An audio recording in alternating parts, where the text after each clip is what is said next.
যিখন স্বৰ্গৰত আমি আজিৰ পৰা আৰম্ভ কৰিম, প্ৰচেছ আৰম্ভ কৰিছোঁ, সেইটোৰ চাবিটো। আৰু এই যে নতুনকৈ আমি আজি 14 আগষ্টৰ পৰা চিলেকশ্যন আৰম্ভ হ'ব MBBSৰ, গতিকে আজিৰ পৰাই ঘোষণা কৰিছোঁ। আৰু সেইকাৰণে আজি সংবাদ মেলটো পাতিছোঁ। সাংবাদিকসকলে সমগ্ৰ অসমৰ ৰাইজক জনাওঁ যে যি ল'ৰা হয়তো তেওঁৰ ল'ৰা ছোৱালীয়ে চৰকাৰী এখন মেডিকেল কলেজত চিট পাইছে কিন্তু পঢ়াবৰ সমৰ্থ নহয়, সেইখিনি ল'ৰা আমি যাতে এইখিনি সুবিধা দিব পাৰোঁ, সেই কথাখিনি আপোনালোকে সেই বাৰ্তাটো সমগ্ৰ অসমৰ ৰাইজক দিয়ক। নিশ্চয় ইয়ে অসমৰ কাৰণে এক অভিলেখ হ'ব, অসমৰ কাৰণে এটি নতুন সংবাদ হ'ব। ধন্যবাদ। এই ক্ষেত্ৰত মই অনুৰোধ কৰিছোঁ জুবিন গাৰ্গক তেওঁৰ মনোভাৱখিনি প্ৰকাশ কৰিব পাৰে।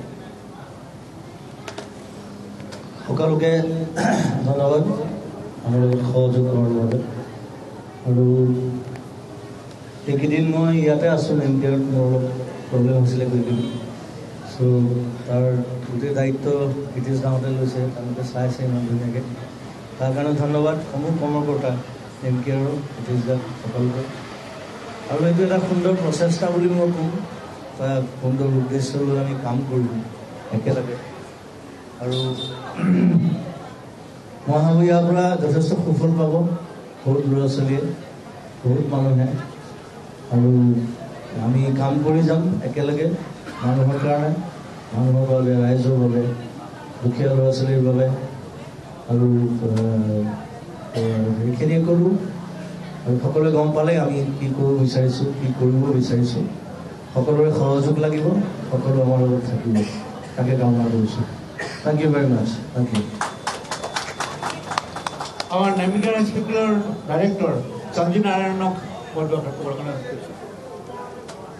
ধন্যবাদ ৰিজা। মই একেলগে আজি আপোনালোকক অনুৰোধ জনাম, আপোনালোকে যেন অসমত এই প্ৰচাৰটো আজি ধুনীয়াকৈ কৰি দিয়ে। যিহেতু আমি সিদ্ধান্ত লৈছোঁ হস্পিটেলৰ ফালৰ পৰা আমি MBBS পঢ়াম, দুখীয়া ল'ৰা ছোৱালী BPLৰ বিলো পভাৰ্টি লাইন যিবোৰ আছে তেনেকুৱা ল'ৰা ছোৱালীক আমি পঢ়াম। আৰু আৰম্ভণিত আমি 14 আগষ্টৰ পৰা এই চিলেকশ্যনৰ প্ৰচেছটো ষ্টাৰ্ট কৰিব ওলাইছোঁ। লগতে মই আপোনালোকক কওঁ, এই কামটো আমি যেতিয়া কৰিব ওলাইছোঁ, ইয়াত জুবিনক আমি লগত লৈ এই কৰিব পৰাটো আমাৰ কাৰণে খুব গৌৰৱৰ কথা। কাৰণ আমি চবেই সকলোৱে জানো ইয়াত যে জুবিনৰ অন্তৰটো কেনেকুৱা। মই জুবিনক নিজে দেখা পাইছোঁ, তাৰ তাত যি থাকে সি মানুহক দি দিয়ে, কিন্তু তাৰ তাত কাইণ্ড হাৰ্টেড বুলি যে কওঁ আমি, সেই কাইণ্ড হাৰ্টেড আৰ্টিষ্টৰ ভিতৰত চাগে জুবিনৰ নামটো 1 নম্বৰতে আহিব অসমৰ মানুহৰ মাজত, অসমৰ ৰাইজৰ মাজত। গতিকে এই ধৰণৰ কাম কৰিব যাওঁতে জুবিনক আমি আমাৰ হস্পিটেলৰ লগত জড়িত কৰিব পাই আমি সঁচাকৈ কৃতজ্ঞ জনাইছোঁ, তোমাক ধন্যবাদ জনাইছোঁ জুবিনক। আৰু আপোনালোকৰ আগত অনুৰোধ জনাইছোঁ, আপোনালোকৰ সংবাদ মাধ্যমৰ ভিতৰতো যদি কোনোবা আছে তেনেকুৱা ল'ৰা ছোৱালী যিবোৰে পঢ়ি পাছ কৰি মেডিকেল কলেজত এডমিশ্যন পাইছে, চৰকাৰী মেডিকেল কলেজত পাব লাগিব, অৱশ্যে প্ৰাইভেট মেডিকেল কলেজত হ'লে নহ'ব। আৰু তেনেকুৱা ল'ৰা ছোৱালীৰ আমি পঢ়া শুনাৰ যিমান খৰচ হ'ব সেই খৰচখিনি আমি আমাৰ ফালৰ পৰা আমি গ্ৰহণ কৰিম আৰু আমি সেইখিনি পইচা আমি দিম। লগতে আজি এই স্বৰ্গৰথখন আপোনালোকে দেখা পাইছে, আজি স্বৰ্গৰথখন আমি এই NGOক দিব ওলাইছোঁ। চবেই জানো যে লাষ্ট জাৰ্ণি স্বৰ্গৰথত যেতিয়া যায় চবে ভাল কৰিব বিচাৰে। সেইকাৰণে মই আজি তেজাকো কৈছোঁ যে আমি বৰ ধুনীয়া এখন স্বৰ্গৰথ বনাম, যদিও আমি বিনা পইচাতে মানুহক দিম স্বৰ্গৰথখন, কিন্তু এটা বিৰাট ধুনীয়া স্বৰ্গৰথ আমি বনাই পেলাই দিম, যেন মানুহে লৈ যাওঁতে লাষ্ট জাৰ্ণি যিটো হয় সেই লাষ্ট জাৰ্ণি লৈ যাওঁতে যেন তেখেতসকলৰ মনটো ভাল লাগে। গতিকে ধন্যবাদ জনাইছোঁ, আপোনালোকৰ পৰা আশীৰ্বাদ বিচাৰিছোঁ, আমি যেন এই ধৰণৰ কাম নেমকেয়াৰ হস্পিটেলৰ ফালৰ পৰা আমি কৰি দিওঁ। ধন্যবাদ। মই অন্তৰংগৰ ছেক্ৰেটাৰী হিতেশ ডেকাক দুআষাৰ ক'ব গৈছোঁ চমুকৈ। আজিৰ সংবাদমেলত উপস্থিত সমূহ ব্যক্তিকে মই অন্তৰংগৰ তৰফৰ পৰা আন্তৰিক ধন্যবাদ জ্ঞাপন কৰিছোঁ।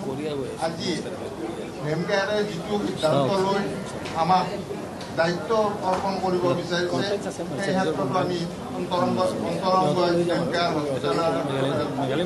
হস্পিটেললৈ আন্তৰিক কৃতজ্ঞতা জ্ঞাপন কৰিছোঁ। আৰু তেখেতসকলে যি দায়িত্ব আমাক দিছে আজি সততা আৰু নিষ্ঠাৰে পালন কৰিম বুলি আপোনালোকৰ ওচৰত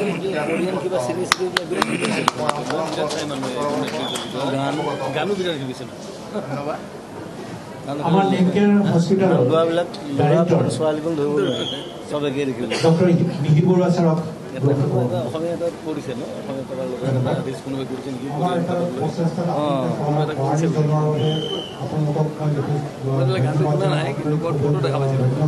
ক'লে গৈছে আমাৰ